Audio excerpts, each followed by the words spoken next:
Bonjour mesdames et messieurs, bienvenue sur Actualité Express. Dans cette vidéo, nous allons un peu détailler et décortiquer un peu le sujet du président de Venezuela qui a été frappé par la guerre américaine, qui a été frappé par une attaque américaine.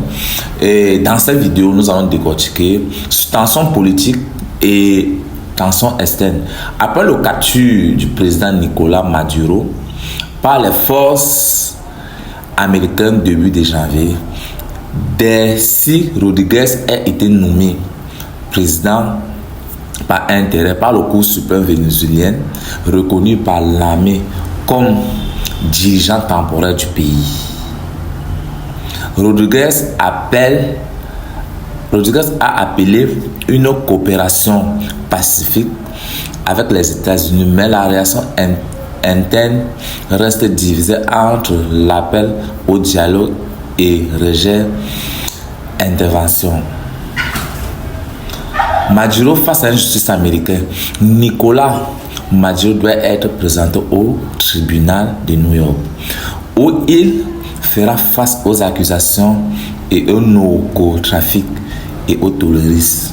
Cette situation marque une rupture historique dans les relations de Washington, entre Washington et Caracas. Mesdames et messieurs, nous continuons à décortiquer cela. Condamnation et réaction internationale. Le pape a appelé au respect souverain de l'Venezuela et demande une solution pacifique sans exigence externe. Des gouvernements, des organisations internationales dénoncent l'opération américaine comme une violation de droit international. Conséquences économiques et marché. Malgré l'inquiétude politique, certaines analyses du marché indiquent que les obligations vénézuéliennes pourraient être augmentées en valeur, car l'investisseur anticipe une possibilité restitution économique. Violation et tension régionale. Le gouvernement cubain a annoncé que 32 officiers cubains ont été tués lors de l'opération américaine en Venezuela, ce qui ajoute une dimension régionale diplomatique de la crise.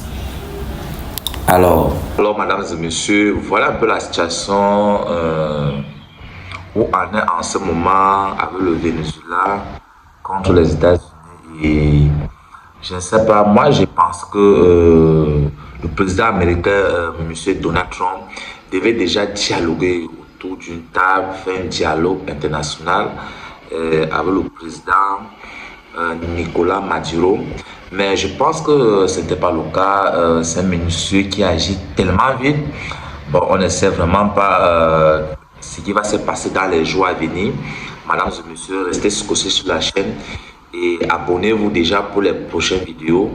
Là, vraiment, on reste vraiment sur l'actualité et on ne sait pas qu'est-ce que déjà la France pourra dire un mot et on verra bien ce que le président M. Macron pourrait dire à propos de cette frappe.